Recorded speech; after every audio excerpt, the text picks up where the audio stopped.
စကိုင်းထက်ကိုပိုင်ကျောင်းမှာကျောင်းသား150ကျော်ခုံမှတ်ရပြီးကျောင်းဝမှာစာဖြေခွင့်မပေးဘဲပြန်လွတ်ခံရခြင်းနောက်ွယ်မှာဖြစ်စဉ်ထွက်ပေါ်လာပညာရေးရုံးမှထုတ်ပြန်ခြင်းများစူပါဂျောမီဒီယာပရိသတ်ကြီးများအားလုံးပဲမင်္ဂလာပါခင်ဗျာပြီးခဲ့တဲ့ရက်ပိုင်းကပဲစကိုင်းမြို့ကထက်ကိုပိုင်ကျောင်းမှာကျောင်းသား150ကျော်ဟာစာမေးပွဲဖြေဆိုရန်အတွက်ခုံမှတ်ကိုအသီးသီးရရှိခဲ့ပြီးဖြစ်ပေမဲ့တကယ်စာဖြေဆိုရမယ့်နေ့မှာတော့ကျောင်းဝကိုရောက်ချိန်မှာပဲပယ်ချခြင်းကိုခံခဲ့ရတယ်လို့ကျောင်းဝကနေပဲပြက်လွတ်ခြင်းကိုခံခဲ့ရတာလည်းဖြစ်ပါတယ်။ဒါကြောင့်မို့လို့စာသင်ကျောင်းသားများအနေနဲ့တစ်နှစ်တာအတွက်ထိခိုက်မှုတွေကြီးမားခဲ့တယ်ဆိုပြီးတော့လည်းမှတ်ချက်ပြုခဲ့တယ်လို့ကျွန်တော်စူပါဂျောမီဒီယာအနေနဲ့ကနေဦးသတင်းပိုင်းတွေကိုသတင်းတစ်ပုဒ်အနေနဲ့တင်ဆက်ပေးတာဖြစ်တဲ့အတွက်ကြောင့်မို့လို့အခုညာဘက်တောင်မှာတွေ့မြင်နေရတဲ့လင်းမှာတွားရောက်ကြည့်ရှုနိုင်ပါတယ်။အခုတစ်ခါမှဆိုလို့ရှိရင်တော့ဒီကိစ္စအကြောင်းချင်းအားနဲ့ပတ်သက်ပြီးတော့နောက်ွယ်ကဖြစ်စဉ်နေတဲ့အတူပညာရေးမှုရုံးရဲ့ထုတ်ပြန်ချက်ကလည်းထွက်ပေါ်လာခဲ့ပြီးတော့စကိုင်းမြို့ထက်ကိုပိုင်ကျောင်းမှာစာမိုးဝဲဖြည့်ဆိုခွင့်မရှိတဲ့ကျောင်းသား150ကျော်ကိုစာမိုးဝဲဖြည့်ဆိုခွင့်ကတ်ထုတ်ပေးခဲ့တဲ့KIပညာရေးမှုကိုနိုင်ငံဝန်ထမ်းဥပဒေနဲ့အညီစစ်စစ်ဆောင်ရွက်သွားမည်ဖြစ်ကြောင်းကိုလည်းပညာရေးဝန်ကြီးဌာနမှသတင်းထုတ်ပြန်နေဆိုပြီးတော့လည်းသိရှိရတာပါ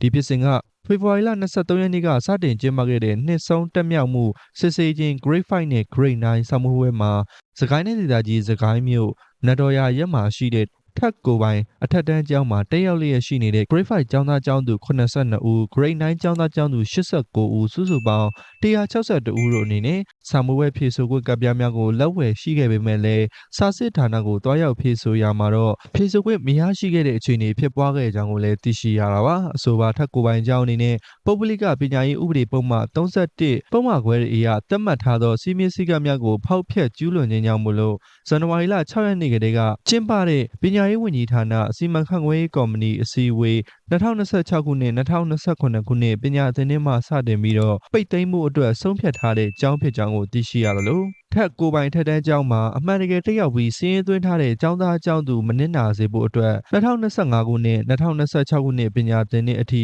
ခွင့်ပြုခဲ့ပြီးတော့ခန်းဆောင်တက်မြောက်မှုစစ်ဆေးခြင်း2ကြိမ်နှစ်ဝက်ဆုံးတက်မြောက်မှုစစ်ဆေးမှု2ကြိမ်ဖြေဆိုခဲ့သော Grade 5ကျောင်းသားကျောင်းသူ40ဦးနဲ့ Grade 9ကျောင်းသားကျောင်းသူ40ဦးစုစုပေါင်း80ဦးတို့ကိုသာယခုကျင်းပလျက်ရှိသောနှစ်ဆုံးတက်မြောက်မှုစစ်ဆေးခြင်းအားဖြေဆိုခွင့်ကိုပြုခဲ့ကြောင်းကိုလည်းသိရှိရပြီးယခုစာမိုးဝဲဖြေဆိုခွင့်မရခဲ့တဲ့ဖြစ်စဉ်မှာပါဝင်နေတဲ့ Grade 5ကျောင်းသားကျောင်းသူ82ဦးနဲ့ Grade 9ကျောင်းသားကျောင်းသူ89ဦးစုစုပေါင်း162ဦးတို့အနေနဲ့ကျောင်းအပ်နှံစီးရင်မှာပါဝင်မှုမရှိခြင်း၎င်းတို့ကျောင်းမှာလစဉ်ဇွန်လမှဖေဖော်ဝါရီလအထိတင်ပြထားသောကျောင်းသားလားကျုပ်စီရင်မှာပါဝင်မှုမရှိနေခြင်းနှစ်ဆုံးစာမိုးဝဲဖြေဆိုမှုစီရင်တွင်းစီရင်မှာပါဝင်မှုမရှိခြင်း၎င်းရဲ့အကြောင်းကိုပညာရေးဝန်ကြီးဌာနမှတာဝန်ရှိသူများတွားရောက်စစ်ဆေးချိန်မှာလည်းဖော်ပြပါကျောင်းသားများသည့်အမှန်တကယ်အကြောင်းတက်ရောက်မှုမရှိခြင်းအခန်းဆုံးနှင့်နှစ်ဝက်ဆုံးတက်မြောက်မှုစစ်ဆေးခြင်း၃ကြိမ်ဖြေဆိုထားသည့်အထောက်အထားများမရှိတဲ့အတွက်မူဝါဒအရစာမိုးဝဲဖြေဆိုခွင့်မရရှိကြောင်းကိုသိရှိရတော့လေဖြေဆိုခွင့်ကပ်ပြားများရယူခဲ့ခြင်းဖြစ်ကြောင်း